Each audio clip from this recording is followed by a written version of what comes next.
That morning, I didn't know I was about to become part of a wild animal's survival decision.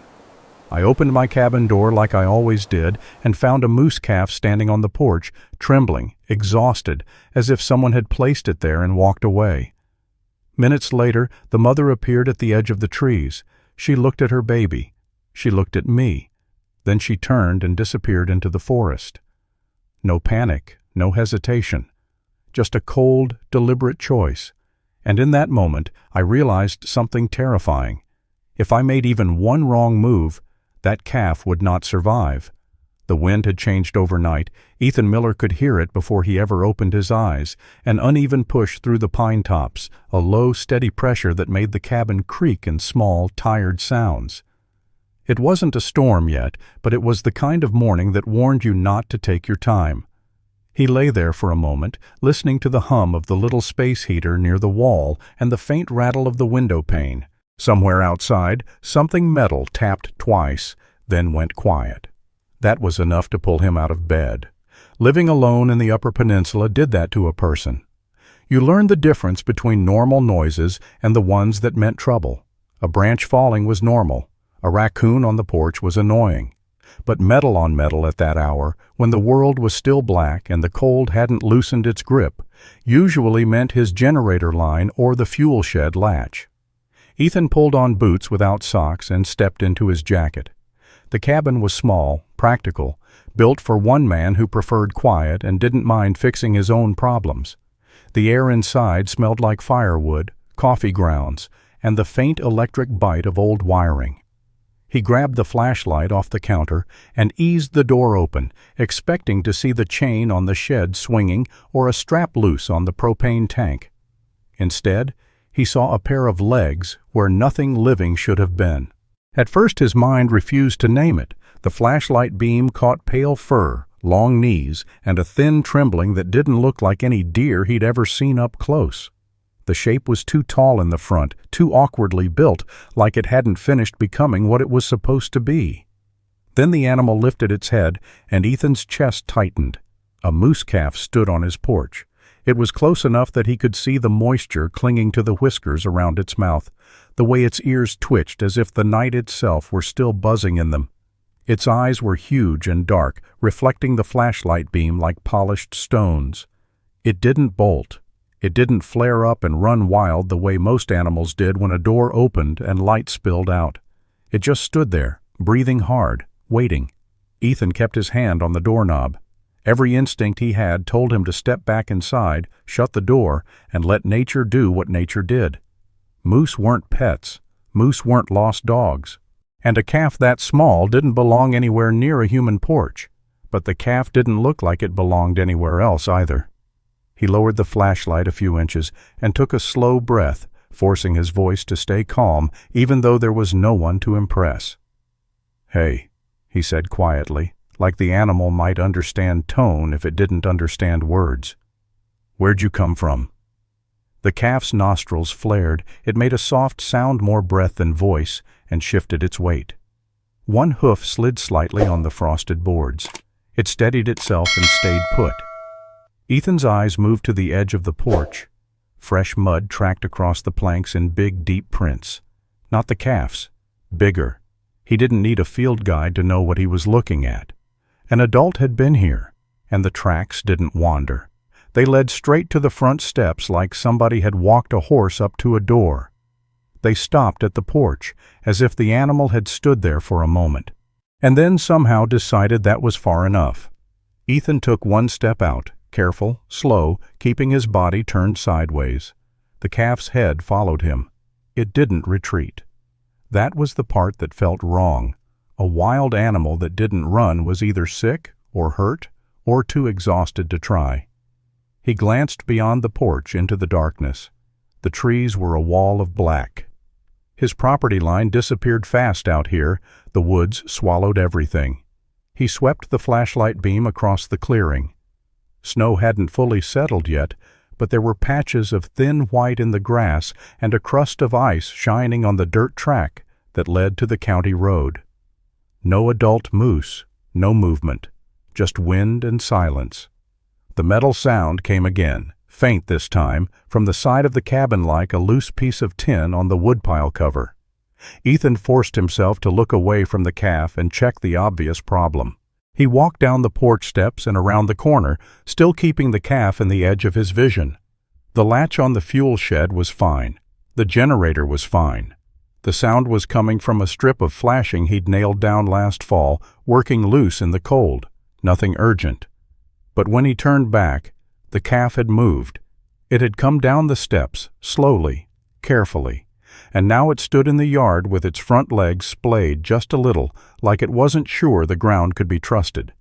It looked toward the woods, then back at Ethan, then toward the woods again. Not wandering, not exploring, waiting. That was when Ethan felt the first real pulse of fear, not for himself, but for what must be near. A moose calf alone was a signal flare in the wilderness. Where there was a calf, there was usually a cow. And where there was a cow in trouble, there could be wolves, or a bear, or something Ethan didn't want to meet with nothing but a flashlight and a half-zipped jacket. He lifted the light again and scanned the tree line more carefully. At first it was nothing but branches and shadow. Then, for a second, he saw it, a darker shape inside the darkness, tall and broad, almost too still to be real. It wasn't the calf. It was something larger, just beyond the last line of brush. Ethan's breath caught. He held the light steady, trying not to move. The shape didn't step forward. It didn't retreat. It just existed there, as if the woods were holding its breath with him. And then the shape was gone, not running, not crashing away, just erased, swallowed by trees and distance and the way night plays tricks on a man who's half awake. Ethan stood there with the cold biting into his ankles and the calf watching him like he was the only solid thing left in the world. For a moment he considered that he might be imagining it, that his mind had filled in the blanks because he wanted an answer fast. But the tracks told the story. Something big had come in. Something big had stood at his porch. And something big had left, cutting its path back into the woods in a straight, deliberate line. He walked closer to the prints, careful not to step directly into them. The mud was fresh, the edges still wet. He followed them with his eyes until they disappeared into the brush. Then he saw the part that made his stomach drop. The adult tracks didn't scatter the way frightened animals did. They didn't show a scramble, or a sudden turn, or a burst of speed. They were spaced evenly, like a controlled walk, like a decision. Ethan looked back at the calf. It had lowered its head and was nosing the air near the porch step, searching for a scent that wasn't there anymore. He knew enough about wildlife to know what he wasn't supposed to do.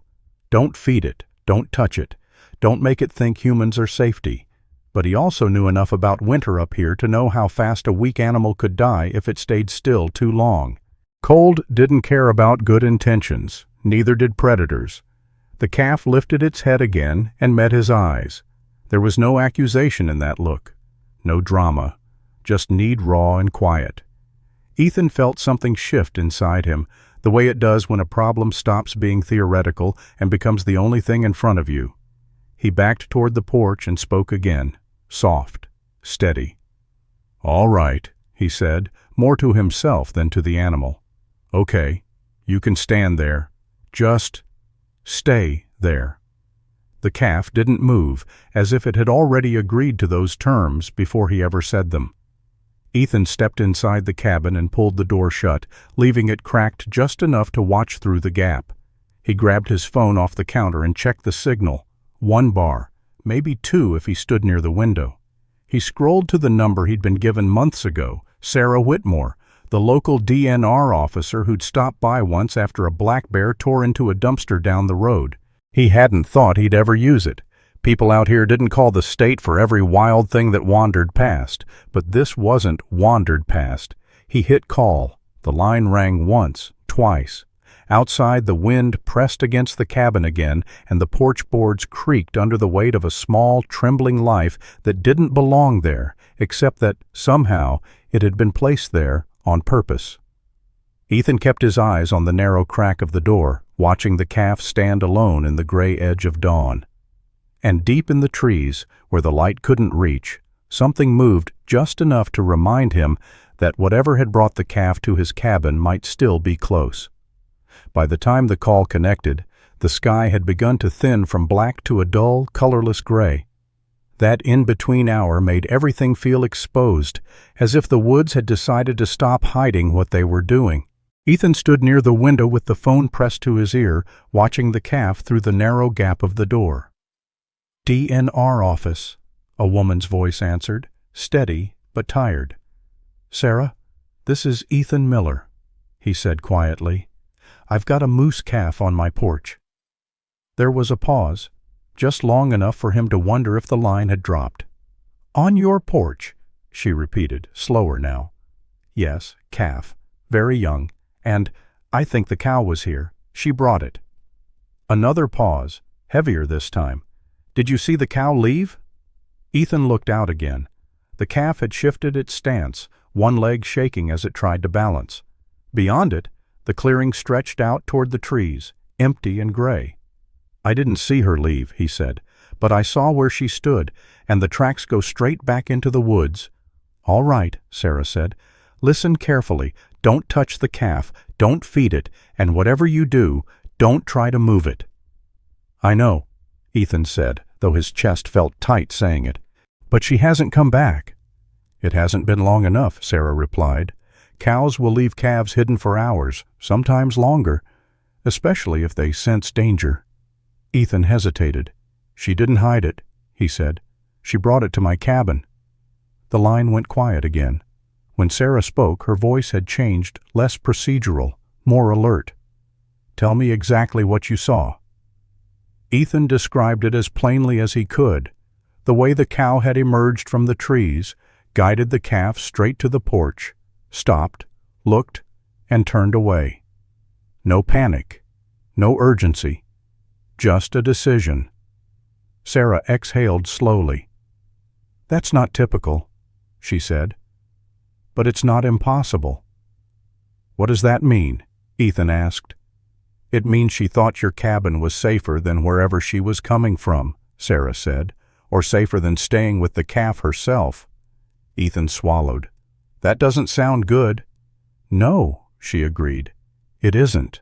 Outside, the calf took 2 careful steps toward the porch again and leaned its shoulder against the wood, as if the structure itself were something solid it could borrow strength from. Its breathing was shallow and fast. Ethan found himself counting the seconds between each rise of its chest. "I'm on my way," Sarah said, "but it'll take time. Roads are bad, and there was a slide near County B. Until I get there, you need to keep things exactly as they are." "I don't even know what exactly means," Ethan said. "It means you become invisible," she replied. "No sudden movements, no noises you don't have to make. If the cow is still nearby, she's watching. And if she smells you on that calf, she may decide it's no longer hers." Ethan nodded, even though she couldn't see him. "All right." He ended the call and set the phone down, then opened the door just enough to step onto the porch again. The cold hit him harder now that the sun was starting to lift. The calf turned its head toward him immediately, ears twitching. He stopped where he was. "Easy," he murmured. "I'm not coming closer." The woods were waking up. Somewhere off to the left, a raven called once, sharp and hollow. Ethan scanned the tree line again, more carefully this time. The shape he'd seen earlier was gone, but the sense of being watched hadn't faded. If anything, it had settled in. That was when he saw her. At first it was just movement branches parting where there hadn't been wind. Then the full shape stepped into view, massive shoulders, long legs, a head held low but steady. The cow moose stood at the edge of the clearing, half in shadow, half in the dull morning light. She didn't charge. She didn't retreat. She looked at the calf. The calf froze, then let out a thin, wavering sound that cut straight through Ethan's chest. It took a step toward her, stumbled, and caught itself. For a moment, everything in the clearing seemed to tighten around that space between them. Ethan held his breath. The cow lifted her head and looked past the calf, past the porch, past the cabin, and fixed her gaze on Ethan. There was nothing soft in it, no plea, no fear, just assessment. He had the strange, unsettling sense that she was measuring him the way animals measure terrain, not as a person, but as a factor. Then she looked away. She turned her body, slow and deliberate, and walked back toward the trees. Not a glance over her shoulder, not a pause to see if the calf followed. She crossed the edge of the clearing and disappeared into the woods as if she'd never been there at all. The calf took another step, then stopped. Ethan felt the words leave his mouth before he realized he was speaking. "No," he said softly. "Hey, she's right there." But the calf didn't move.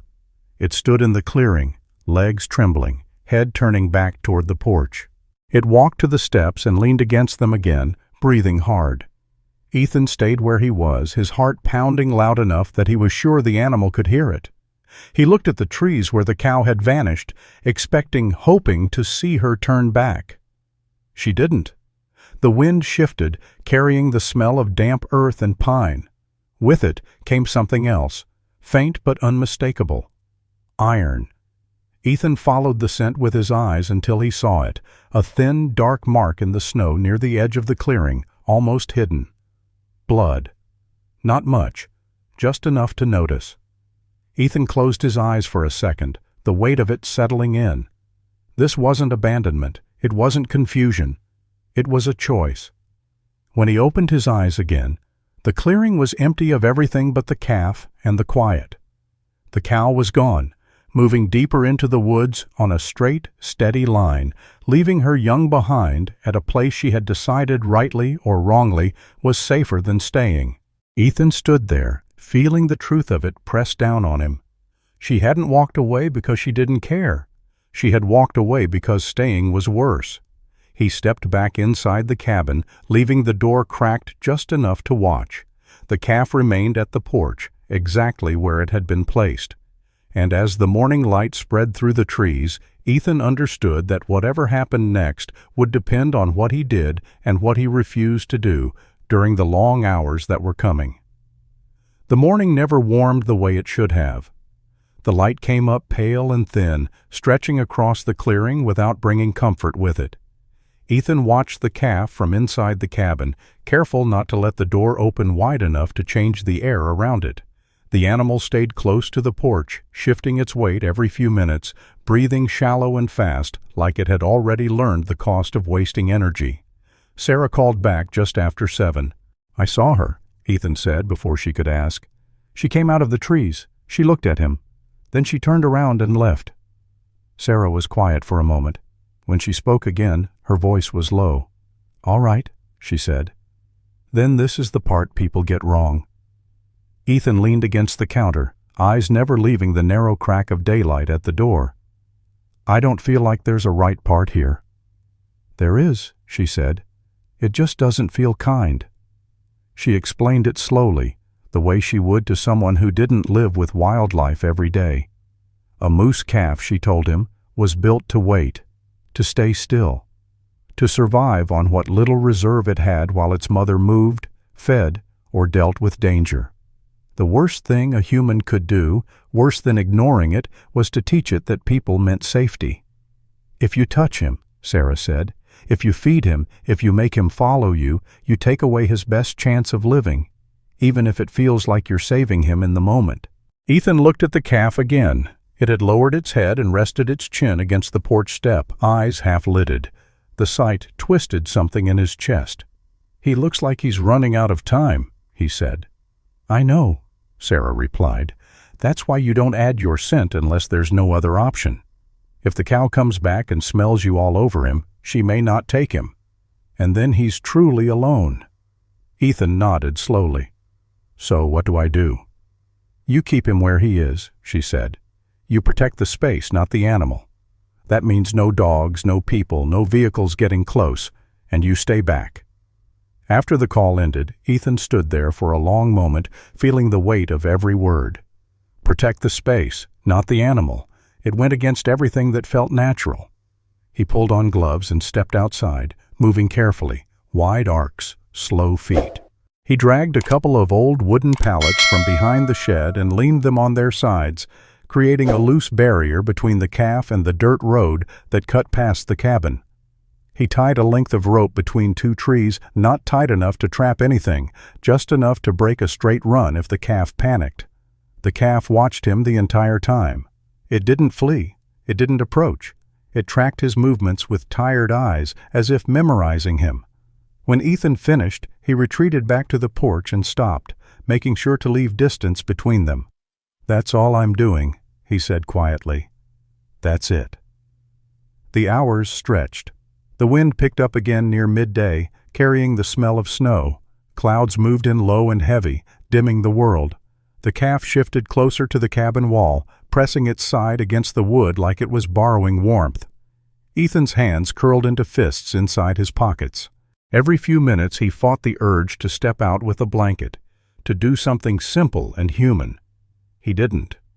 Sometime after noon, he heard it, a sound so far off it might have been imagined, a long, drawn-out note that didn't belong to the wind.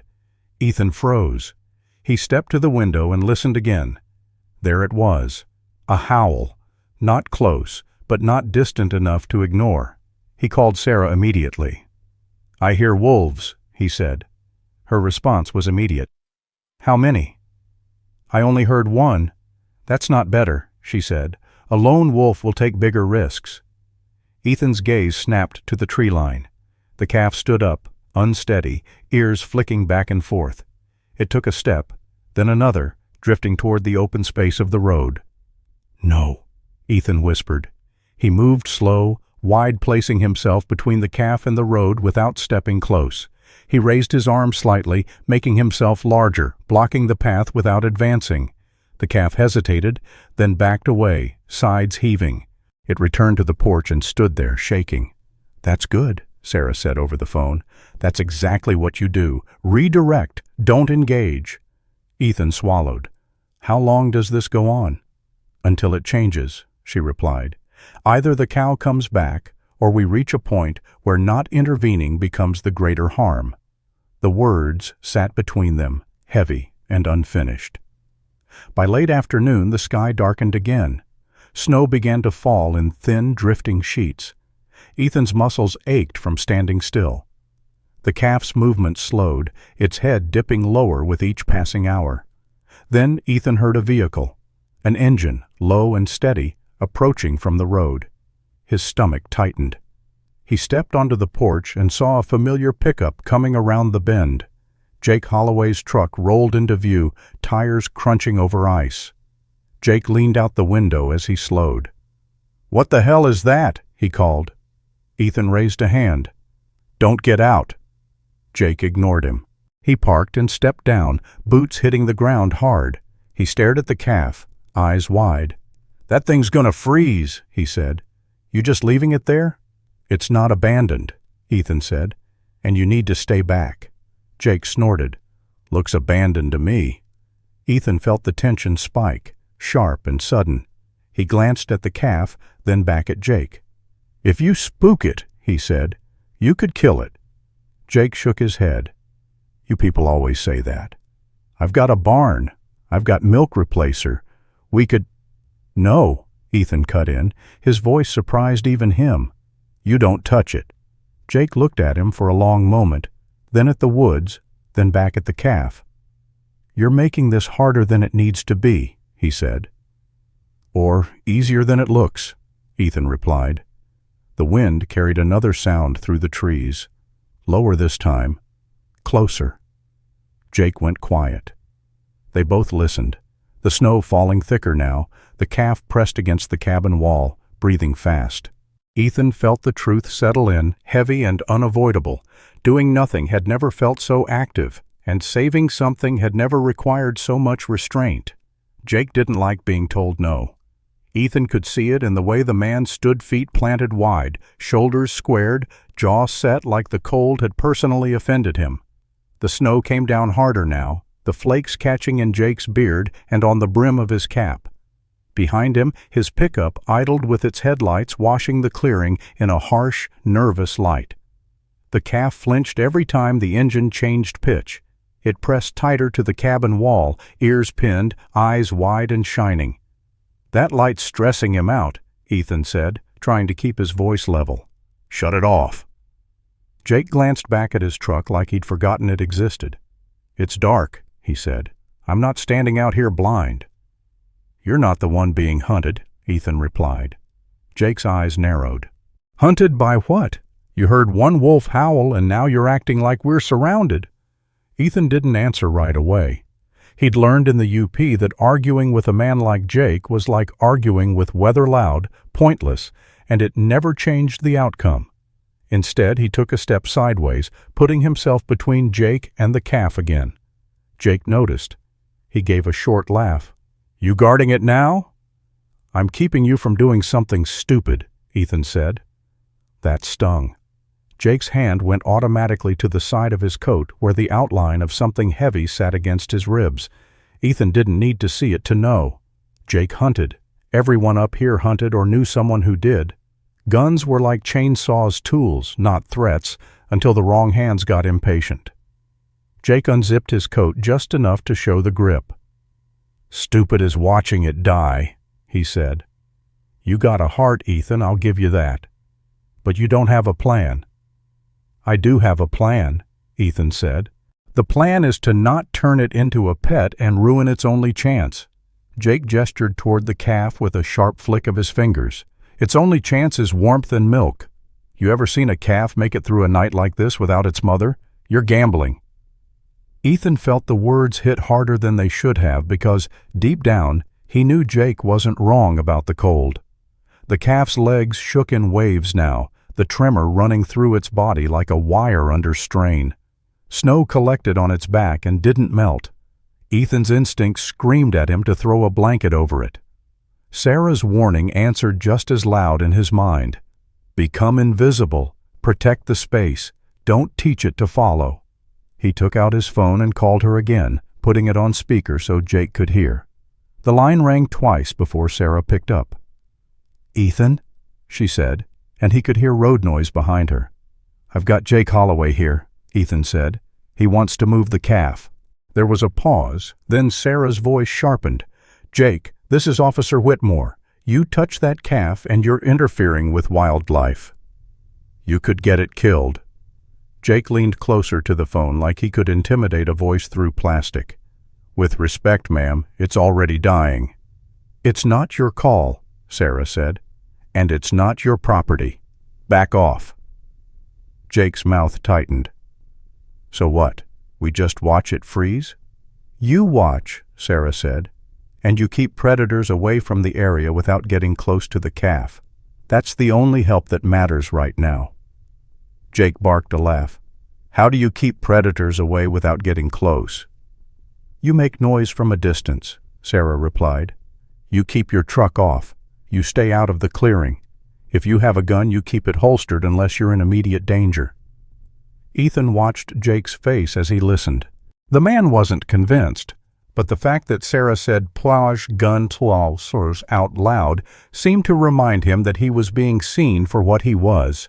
Sarah continued, "I'm still trying to get through. I'm 15, maybe 20 minutes out if the road holds.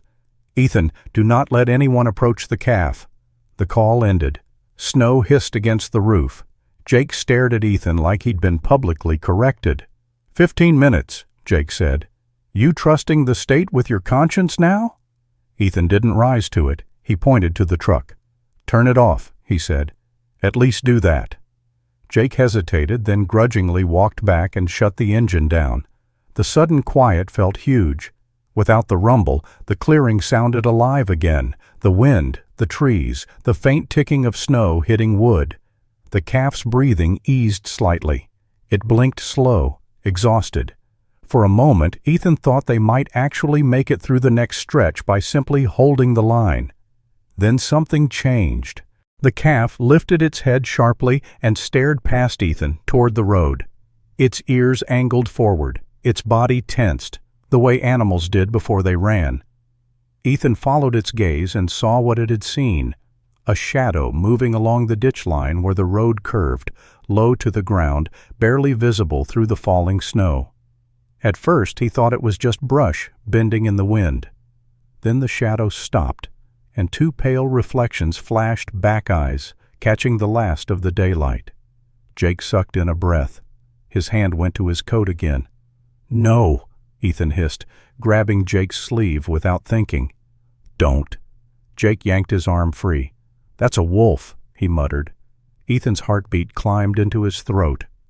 The animal was still far enough away that it didn't bolt, but close enough to be interested. It wasn't pacing or circling. It was watching, reading the scene.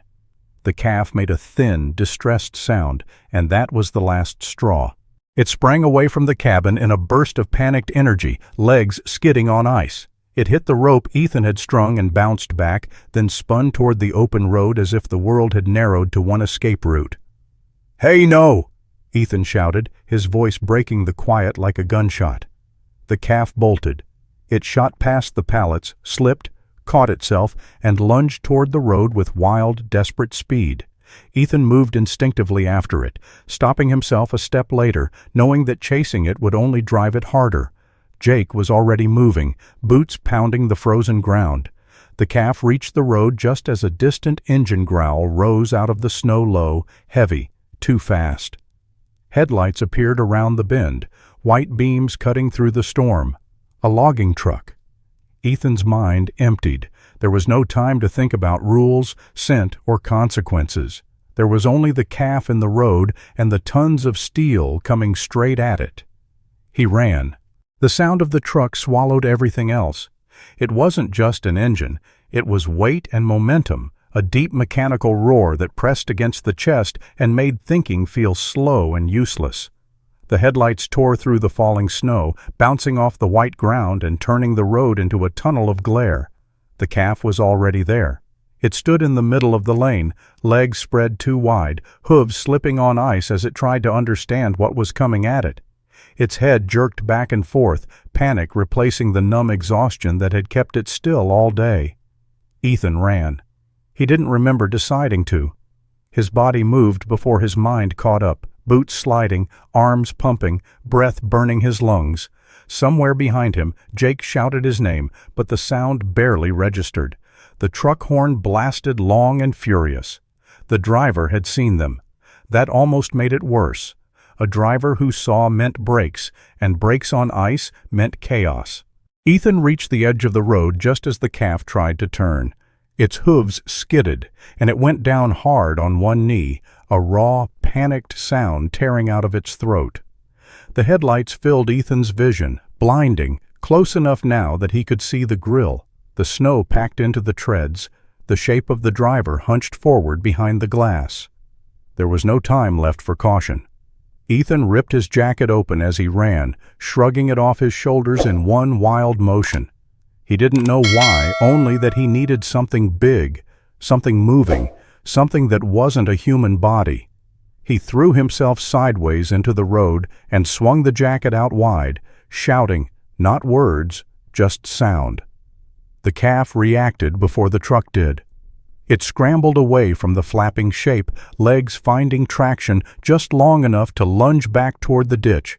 Its body slammed into the snowbank and rolled, then came up on shaking legs on the far side of the road. The truck's horn cut off as the brakes screamed, metal groaned, tires lost grip. The truck slid, headlights swinging, the entire mass drifting sideways across the lane. For a split second, Ethan thought it was going to jackknife and take him with it. Then the driver fought it back. The truck skidded to a stop across the road, engine roaring, steam rising from the hood. It rocked once, then settled, less than 10 feet from where Ethan stood. Silence crashed down hard and sudden. Ethan dropped to his knees without realizing it, the cold seeping straight through his jeans.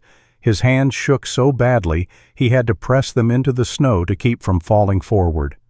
The driver's door flew open. A man climbed down, swearing, his face pale beneath his hat. "Are you out of your damn mind?" he shouted, voice cracking. "I almost killed you." Ethan couldn't answer. He turned his head instead, eyes searching the ditch. The calf stood there, sides heaving, snow clinging to its legs. It was upright, alive. That was enough. Jake reached Ethan first, grabbing his arm and hauling him backward off the road. "Jesus Christ," he said, breathless. "You trying to get yourself flattened?" Ethan let himself be pulled. His legs didn't feel like they belonged to him anymore. As soon as they were clear of the road, the weight of what had just happened hit him all at once. His heart slammed against his ribs like it wanted out. The driver stomped closer, anger giving way to shock as he took in the scene. The calf, the cabin, the rope strung between trees. "What the hell is going on here?" he demanded. "Wildlife situation," Jake said, voice rough. "You all right?" The driver nodded slowly. "I think so." He looked at Ethan again, eyes narrowing. "You stepped in front of a truck for that animal." Ethan finally found his voice. "I stepped so it wouldn't." The driver stared at him for a long moment, then shook his head and climbed back into the cab without another word. The engine revved, the truck straightened, and it rolled away at a crawl, disappearing into the snow. The quiet that followed felt unreal. Ethan stood there, breathing hard, the cold finally catching up to him. His jacket lay crumpled in the road, dark and wet. He didn't go back for it.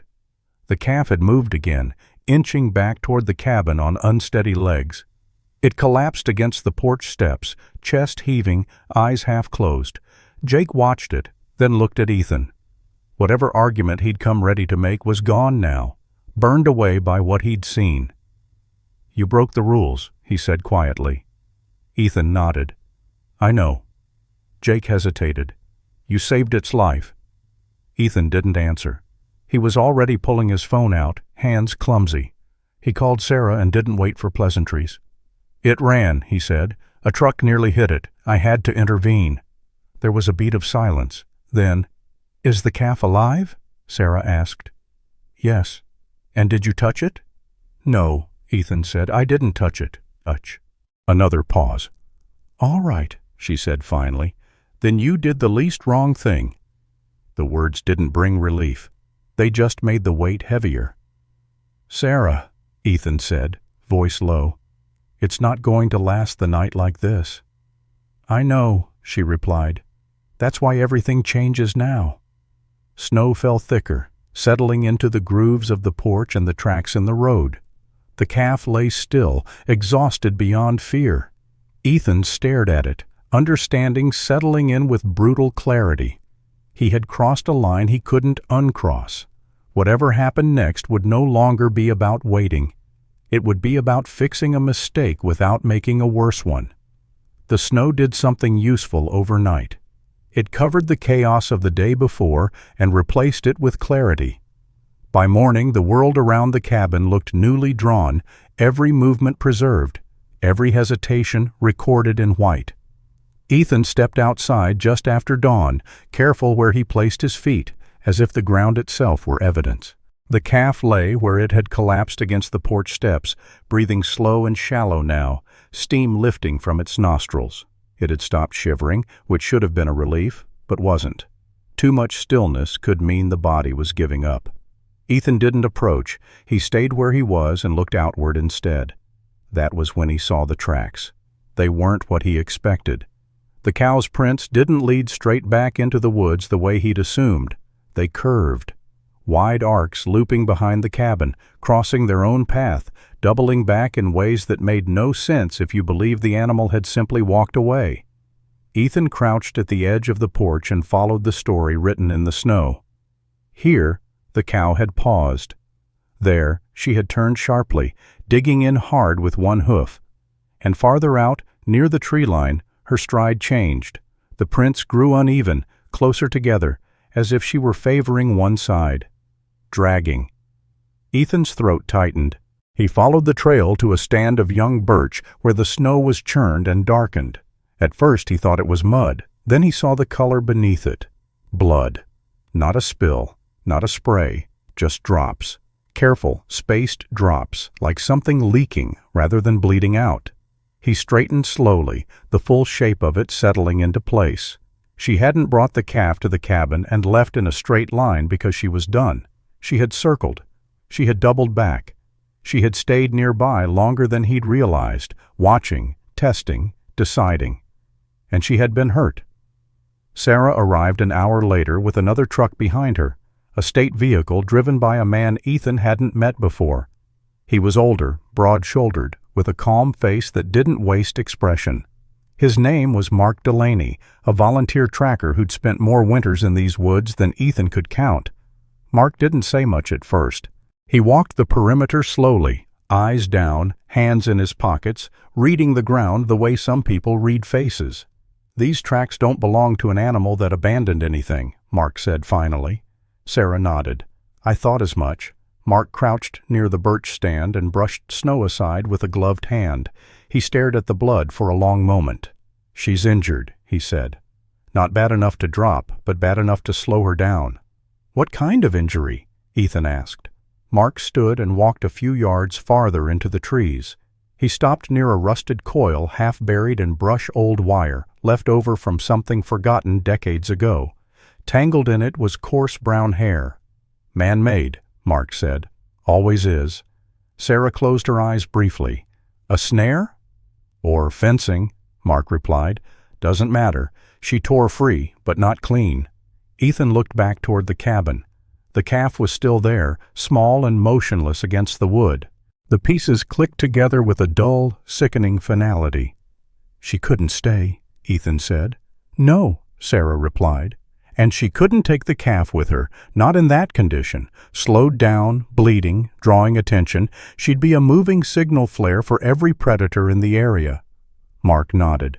"So she did the one thing that cut the odds." "Human scent," Ethan said quietly. "Yes," Mark said. "And shelter, and noise, everything predators learn to avoid." Ethan felt the weight of it press down on him. The cow hadn't trusted him. She hadn't needed to. She'd trusted the one thing she understood better than anyone else, the behavior of what hunted her. "She used the cabin," Ethan said, "like a shield." Sarah looked at him. "And she stayed close, long enough to see if it worked." They stood in silence for a moment, the truth settling in layers. "What now?" Ethan asked. Mark turned toward the calf. "Now we make sure we don't undo what she did." They moved carefully, deliberately. Mark and Sarah placed windbreaks at a distance, angling plywood and brush to block the worst of the cold without closing the space in. No touching, no feeding, just shaping the environment the way the cow had, quietly, indirectly. As they worked, Ethan noticed something else in the snow. A second set of tracks near the tree line, smaller than a bear, lighter than a moose. A wolf. It had come close. Close enough to see the calf, close enough to smell the blood that wasn't there anymore. And then it had turned away. Mark followed Ethan's gaze and nodded. "The plan worked," he said. "At least once." Ethan swallowed. "Will she come back?" Mark didn't answer right away. "She'll try," he said finally. "Whether she can, that depends on how much damage she took getting free." The sky brightened as the day wore on, but the cold didn't lift. The calf stirred once, lifting its head weakly before letting it drop again. Ethan stood near the porch, hands clenched, knowing now that waiting wasn't passive. It was a gamble that had already cost blood. And somewhere out there, moving slower than she should, a mother was deciding whether she could afford to come back at all. The woods went quiet in a way Ethan had never learned to trust. It wasn't the peaceful quiet of snowfall or early morning. This was thinner, stretched tight, as if sound itself were waiting for permission to exist. Even the wind seemed to hesitate, brushing the tops of the trees and then pulling back. Mark noticed it first. He stopped mid-step and raised one hand, not pointing, not signaling, just asking for stillness. Sarah followed his gaze toward the far edge of the clearing. Ethan felt it then, too. That familiar pressure between the shoulders. The sense of being seen. She stood at the tree line, half-shadowed, half-lit by the flat afternoon light. The cow moose looked smaller than she had the day before. Not truly small, nothing that size ever was, but diminished somehow. Her head hung lower, her neck stretched forward as if balance itself required effort. One front leg rested lighter than the others, the hoof barely pressing into the snow. She didn't step into the clearing. She didn't have to. The calf felt her before it saw her. Its head lifted slowly, as if pulled by a thread. For the first time since the road, since the panic and the noise and the fear, the calf made a sound. It was faint, broken, but unmistakable. The cow answered. It wasn't loud. It wasn't dramatic. Just a low, short note that carried across the clearing like a hand reaching out in the dark. Ethan's throat tightened. He hadn't realized how badly he needed to hear that sound until it happened. Mark leaned in close, his voice barely above a breath. "Nobody moves," he said. "Nobody speaks." They obeyed. The cow took a step forward, then stopped. Her ears pivoted, reading everything: the cabin, the windbreaks, the shapes of humans standing where they hadn't been before. Her eyes flicked to Ethan and held there for a long second. There was no gratitude in that look, no recognition, just calculation. She took another step and shifted her weight too fast. Her injured leg buckled slightly, and she caught herself with a grunt that rumbled low in her chest. The calf tried to stand. Its legs trembled violently, folding once, then straightening again. It took a step, slid, and stopped, sides heaving. The distance between them wasn't far, but it might as well have been a mile. Sarah's hand hovered near her radio, not touching it. Her face was pale but focused. This was the edge of the line where intervention turned into interference. The cow lowered her head and turned it slightly, angling her body so the calf had a clear path that didn't run toward the cabin, the road, or the people. It was deliberate. Every movement cost her something, and she spent that cost carefully. The calf took another step, then another. It wobbled, nearly went down, caught itself, and froze, too tired to go on, too afraid to go back. For a moment, nothing happened. Then the cow turned her head sharply toward the left side of the clearing. Ethan followed her gaze and saw it, a darker shape just inside the brush, low and still. He couldn't make out details, only the sense of presence, the way something waits when it's deciding whether effort is worth the risk. The cow stepped forward again, placing herself between the calf and that shadow. She didn't charge. She didn't bluff. She stood. Mark exhaled slowly through his nose. "She's still guarding," he whispered. "Even like that." The calf seemed to understand. It gathered itself and moved again, clumsy and determined. This time it didn't stop. It crossed the open space in uneven bursts, slipping once, scrambling twice, until it reached the cow's side and pressed into her shoulder. The contact wasn't gentle. It was desperate. The cow shifted to take the weight, muscles tightening along her flank. She held steady, breathing hard, nostrils flaring as she lifted her head and scanned the woods one last time. Then she turned. She didn't look back at the cabin, not at Ethan, not at the place she had used and left behind. She moved into the trees at a slow, uneven pace, the calf tucked close against her, adjusting its steps to match hers. They disappeared into the brush together, swallowed by branches and shadow, leaving the clearing suddenly, painfully empty. No one spoke. They waited long minutes after the last sound faded, listening for something, anything that would tell them the ending had teeth. But the woods stayed quiet. Whatever had been watching chose not to follow. Sarah finally lowered her hand. "That's it," she said softly. "That's the best outcome we could have hoped for." Ethan nodded, though his eyes stayed on the tree line. His legs felt weak now that the moment had passed. Relief came late and heavy, settling into him like exhaustion. Mark clapped a hand lightly on his shoulder. "She used your place to buy time," he said. "And it worked." Ethan swallowed. "She shouldn't have had to." "No," Mark agreed. "But she knew what she was doing." They stood there a while longer, watching nothing, letting the clearing return to itself. Snow drifted down, softening the tracks, blurring the story written in the ground. Somewhere deep in the woods, a mother and her calf were moving slowly, carefully, but together. And for the first time since the calf had appeared on his porch, Ethan allowed himself to believe that the night might not take everything. The clearing didn't rush back to life after they were gone. It stayed hollow, like a room after the door closes and the sound of footsteps fades down the hall. Ethan stood on the porch long after Mark and Sarah had lowered their shoulders and let the tension drain from their faces. Snow kept falling, light and steady, already softening the last clear prints where the cow and calf had crossed the open ground. The tracks blurred first at the edges, then in the middle, until the path that had mattered so much a few minutes earlier became just another pale scar in the yard.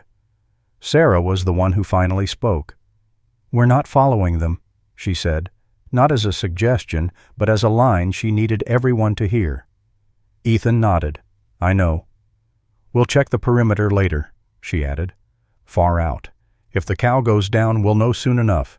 But if she keeps moving, we don't interfere." Mark looked toward the trees one last time. She earned the right to finish this on her own. They packed up quietly.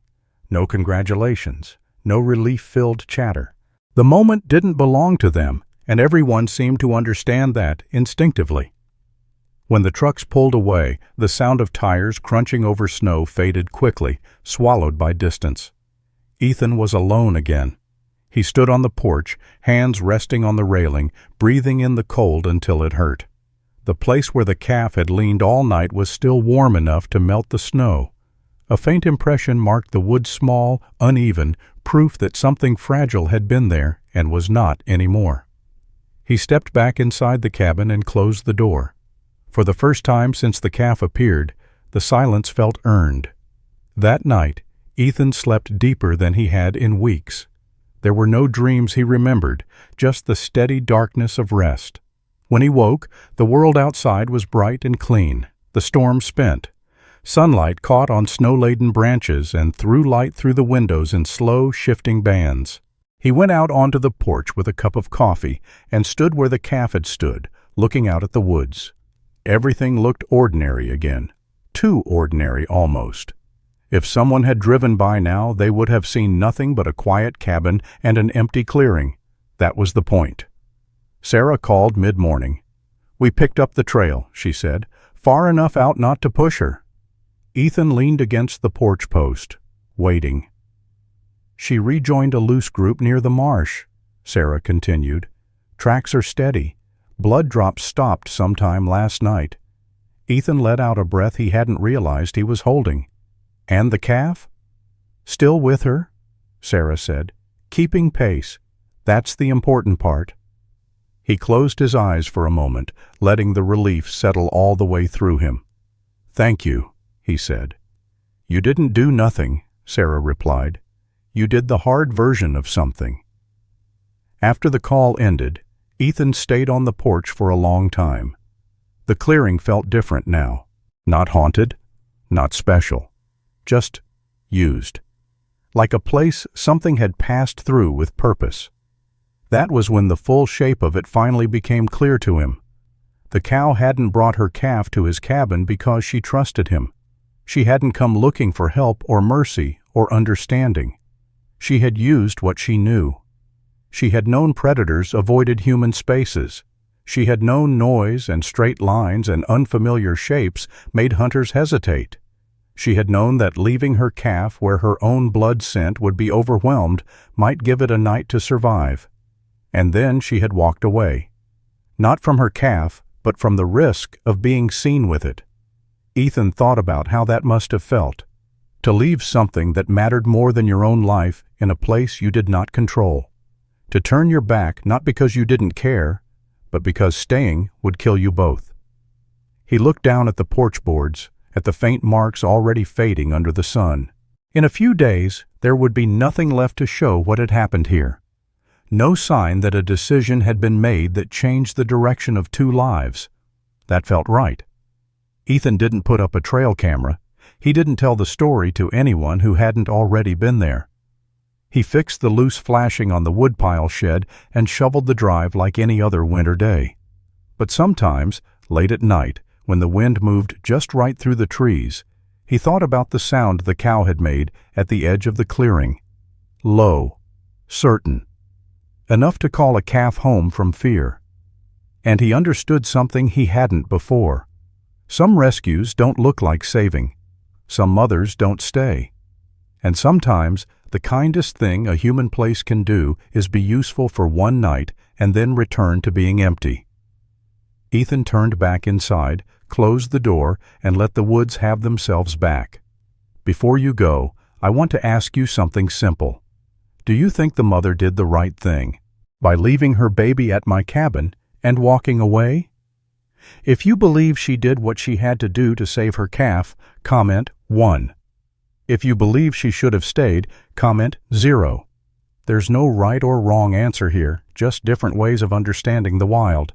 And if stories like this matter to you, real moments where nature makes hard choices, please consider subscribing to the channel. These are not just animal stories, they're quiet lessons about survival, trust, and knowing when to step back. Thank you for watching. I'll see you in the next story.